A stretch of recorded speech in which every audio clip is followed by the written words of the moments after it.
ایک لڑکی خاموش تھی مگر خالی نہ تھی۔ اس کی آنکھوں میں برسوں کی کہانیاں بھری ہوئی تھی۔ وہ ہجوم میں رہ کر بھی تنہا سی رہی۔ ہر مسکراہٹ اس کی ادھوری دبی ہوئی سی رہی۔ بولنا چاہتی تھی مگر آواز نہ بنی۔ ہر بات لبوں تک آ کر ٹھہر سی گئی۔ اس نے خود کو مضبوط دکھایا بہت، مگر اندر کوئی خواب بکھر سا گیا۔ وہ وقت کے کنارے بیٹھ کر سوچتی رہی کہ سب کچھ ہوتے ہوئے بھی کمی کیوں رہی۔ راستے ہزار تھے مگر سمت نہ تھی۔ دل زندہ تھا مگر ہمت ساتھ نہ تھی۔ وہ چلتی رہی بس عادت کے زور پر، کیونکہ رکنے کی اجازت بھی کہاں تھی۔ وہ سوال دل میں ہی دفن کرتی رہی، کیونکہ ہر بات یہاں بے اثر سی رہی۔ اس نے چاہا کوئی حال پوچھ لے، مگر ہر چہرہ مصروف ہی دکھائی دیا۔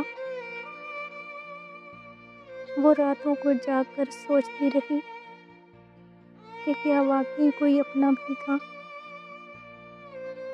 خواب تھے مگر بچھڑے ہوئے، ہاتھ خالی تھے دل ٹوٹے ہوئے۔ وہ خود کو الزام دیتی رہی کہ شاید کمی اس میں ہی رہی۔ اس نے کسی سے شکوہ نہ کیا، بس خود کو ہی ہر بار توڑ لیا۔ وہ بولی نہیں مگر چیخ بہت تھی۔ اس کی خاموشی میں بھی ایک آہٹ بہت تھی۔ ہر دن اس نے خود کو سمجھایا کہ سب ٹھیک ہے، بس وقت برا آیا۔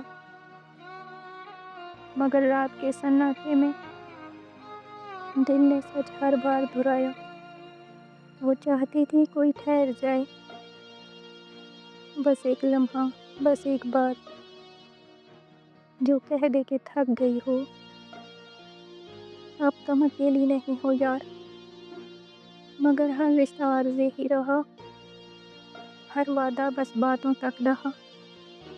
اس نے خود کو سب سے پیچھے رکھا اور سب کو آگے بڑھتا دیکھا۔ وہ سب کو سنبھالتی رہی خاموشی سے، اور آخر میں خود ہی ٹوٹتی رہی۔ وہ ہنستی رہی تاکہ سوال نہ ہو، وہ چپ رہی تاکہ الزام نہ ہو، مگر اندر کا شور بڑھتا رہا اور دل ہر دن تھوڑا ٹوٹتا رہا۔ وہ جان گئی اب مانگنے سے کچھ نہیں، یہ دنیا ٹھہرتی کسی کے لیے نہیں۔ اس نے تنہائی کو گلے لگا لیا اور خاموشی کو اپنا بنا لیا۔ اب وہ کم بولتی ہے، کم ہنستی ہے، مگر خود کو آہستہ آہستہ سمجھتی ہے۔ وہ ٹوٹی ضرور ہے، ہاری نہیں، بس تھکی ہے بہت، بے بس نہیں۔ اور شاید یہی اس کی جیت رہی کہ ٹوٹ کر بھی وہ جیتی رہی، کہ ٹوٹ کر بھی وہ جیتی رہی۔